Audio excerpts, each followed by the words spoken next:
There is no single thing that he has done in that entire career that is a greater or more consequential act of service and sacrifice to this country. Girl, the American public were getting boring every night with your MSNBC show. What are you talking about? What are you talking about?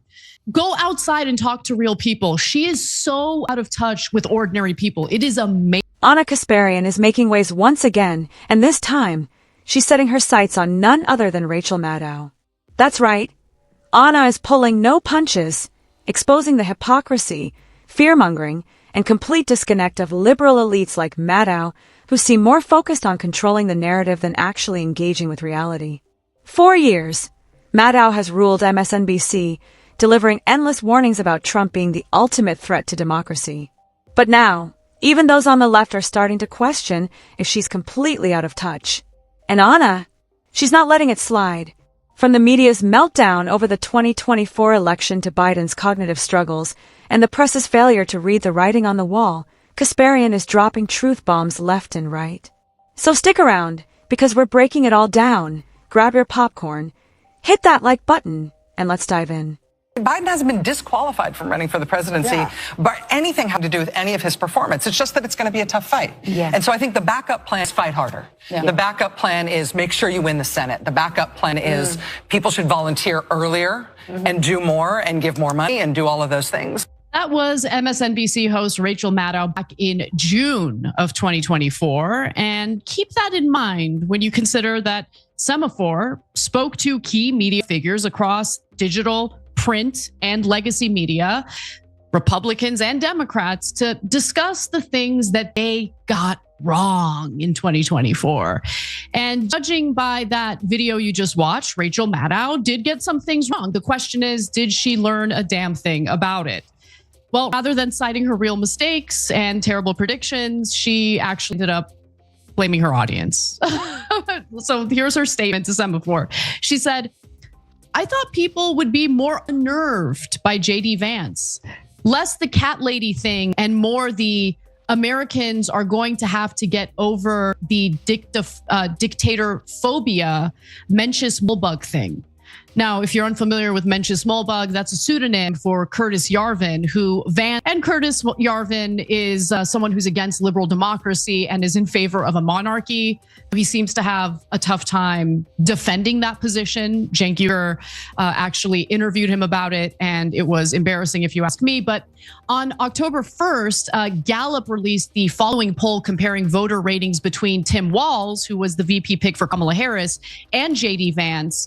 And yeah, I mean, she is right that people didn't seem to fear JD Vance as much as she was hoping for. So at that point in time, in October of 2024, less than half of registered voters nationally had a positive view of Tim Walz or JD Vance. A combined 46% rate Walz as either an excellent or pretty good choice versus 41% for JD Vance. And despite Walz's slight lead on this measure, the two were equally likely to be rated as poor choices. Just under 4 in 10 voters see each as such. So she is right that people didn't buy into the fear mongering about JD Vance as much as she hoped for, but to kind of pivot to what she believes her audience got wrong, or the Democratic voters got wrong, or voters in general got wrong, instead of taking ownership of the things she got wrong, is kind of amazing. But what do you think, Cenk? Yeah, so I mean, look, even that quote is telling, because it's indecipherable to the average person. Ana Kasparian, once a leading progressive voice, is now shaking up left-wing media by taking direct aim at mainstream liberal figures, especially Rachel Maddow. Her shift has left many of her former allies struggling to reconcile her growing skepticism with the unwavering party loyalty they once shared. But Kasparian isn't backing down. She's calling out the echo chamber of unquestioned Democratic allegiance, challenging a media landscape that seems more focused on fear-mongering than addressing real issues. At the center of her criticism, Maddow, the MSNBC powerhouse who built her brand on relentless opposition to Trump and the Republican Party. But according to Kasparian, Maddow is completely out of touch with everyday Americans, choosing ideological battles over real concerns like inflation and economic struggles. Instead of engaging in meaningful policy discussions, Maddow, Kasparian argues, leans into exaggerated warnings about authoritarianism, failing to connect with voters who are more worried about making ends meet than theoretical threats to democracy. Is this a genuine ideological shift for Kasparian, or a strategic move to distance herself from a crumbling left-wing media establishment? That debate is still raging, but one thing is clear. She's forcing an uncomfortable conversation that many in the media would rather avoid. Over dictatorphobia, Mencius Moblug thing. What are you talking about? So look, I interviewed Curtis Yarderman, as Anna pointed out, so I know what she's talking about. The average person doesn't, and nobody knows about Curtis Yarwood. And yeah, he's comical and ridiculous, and that's why I'm worried about J.D. Vance and Donald Trump, and that's why I voted against them. But the average guy doesn't know that Curtis Yarwood is in favor of a monarchy, which is actually a dictatorship, which is what J.D. Vance was, the fact that J.D. Vance is in favor of that is problematic, etc. So, one, out of touch with what actual human beings are going through. They're worried about gas prices and food prices. They're not worried about Mencius Moldbug, who they've never heard of. And secondly, even more importantly, she's saying, damn it, the fear-mongering didn't work. Yeah, totally. That's exactly right. I mean, it's amazing that, look, I'm always amazed at the, I guess, allergic reaction to any self-reflection at all. It's okay to admit that you got things wrong. It's actually admirable when people admit, especially people in media who are supposed to be, sharing accurate information. It's okay to say, look, I got that wrong. In fact, we're going to give you examples of people who actually did take ownership, and I give them a lot of credit for that. It builds credibility when you're willing to admit when you've gotten something wrong. And by the way, remember, this is what she said when Joe Biden ultimately ended up dropping out of the presidential race. Just thinking about the president right now, what a man, what a patriot. What an act of selfless devotion to your country. And he has been a phenomenal president. He ended the presidency of Donald Trump at one disastrous term.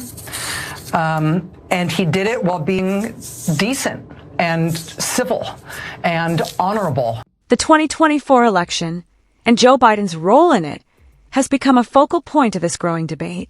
Critics argue that the media not only downplayed but outright dismissed concerns about Biden's cognitive and physical fitness, reassuring the public that he was more than capable of defeating Trump.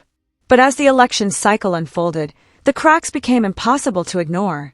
Biden's struggles were on full display, yet the Democratic Party had no real backup plan, a failure that many now lay at the feet of liberal media.